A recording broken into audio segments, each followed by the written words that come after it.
तो मैंने सोचा कि एक नए तरीके से मैं इस टॉपिक को आप लोगों से डिस्कस करता हूं, बहुत ही कंसाइज वे में, मिनिमम वर्ड्स में। मेरे ख्याल से ये वीडियो देखने के बाद आप एक बार एनसीईआरटी पढ़ेंगे, आपको चीजें समझ में आने लगेंगी।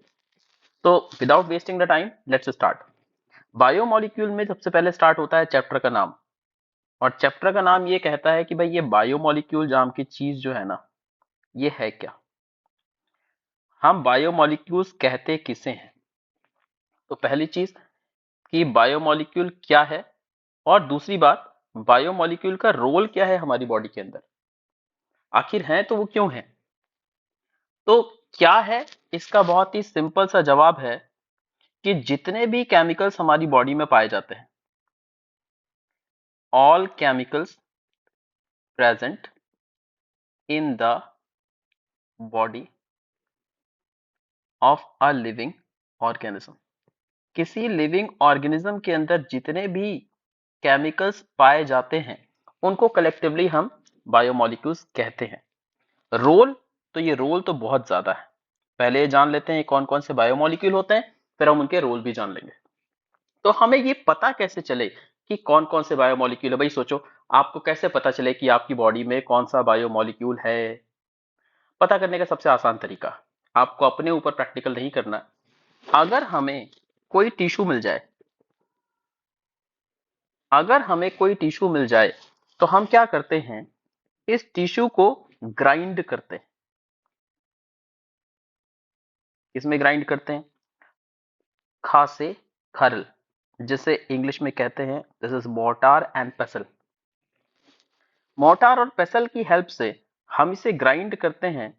लेकिन ध्यान देने वाली बात यह है कि यहां पर ग्राइंडिंग के लिए हम जिस सॉल्यूशन का यूज करेंगे, वाटर में ग्राइंड नहीं करते, बल्कि हम यहां पर एक सॉल्यूशन यूज करते हैं।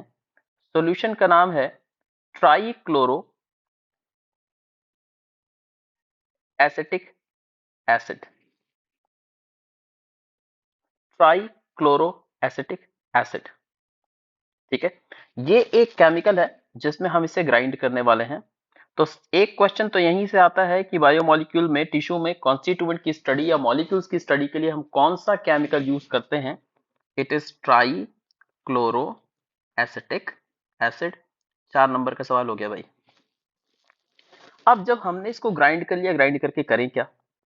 एक बीकर लीजिए, और क्या करना है, और इस बीकर के ऊपर एक चीज क्लॉथ लगाइए,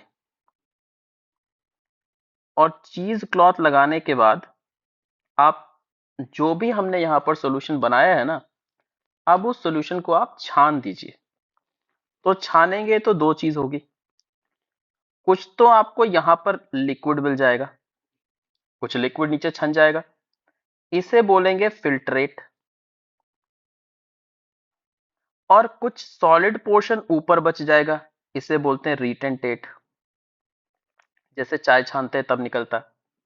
जो फिल्ट्रेट में चला गया, इसे बोलते हैं एसिड,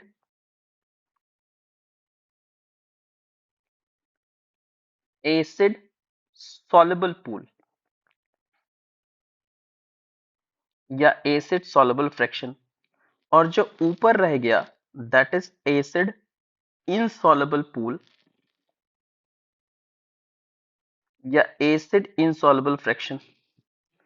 कौन कौन से केमिकल्स हैं जो एसिड सॉल्युबल पूल में चले गए और कौन कौन से हैं जो एसिड इनसॉल्युबल पूल में चले गए? तो अगर हम इन केमिकल्स को देखें, जितने भी प्रोटीन्स हैं वो सब आपको एसिड इनसॉल्युबल पूल में दिखाई देंगे। कार्बोहाइड्रेट स्पेशली पॉलीसेकेराइड्स आपको एसिड इनसॉल्युबल पूल में दिखाई देंगे। न्यूक्लिक एसिड आपको एसिड इनसॉल्युबल पूल में दिखाई देंगे। ये जो केमिकल्स हैं, इनका मॉलिक्यूलर वेट 800 डाल्टन से ज्यादा होगा। तो ऐसे केमिकल्स को बोलते हैं बायो मैक्रोमोलिक्यूल्स। जबकि एसिड सॉल्युबल पूल में वो आते हैं जिनका मॉलिक्यूलर वेट 800 डाल्टन से कम होता है, और उन्हें बोलते हैं बायो माइक्रोमोलिक्यूल।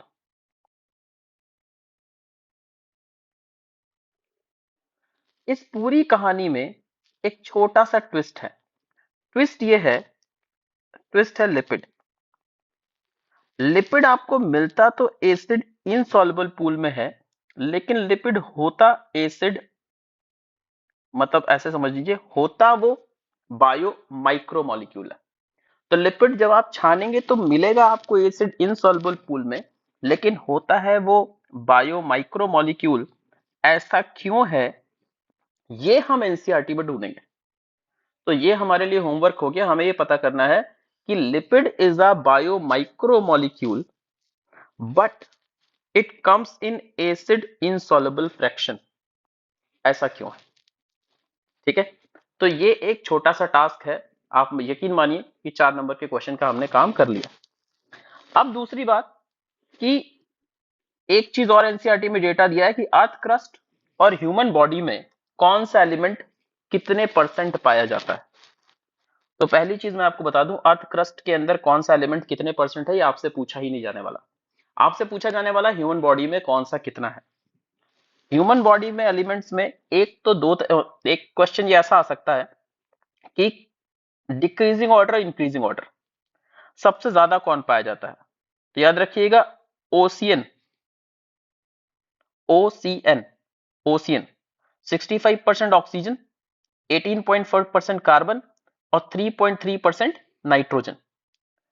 ओसियन का है सना।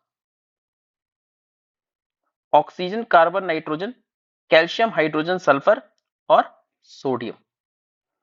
सोडियम से भी कम पाया जाता है मैग्नीशियम।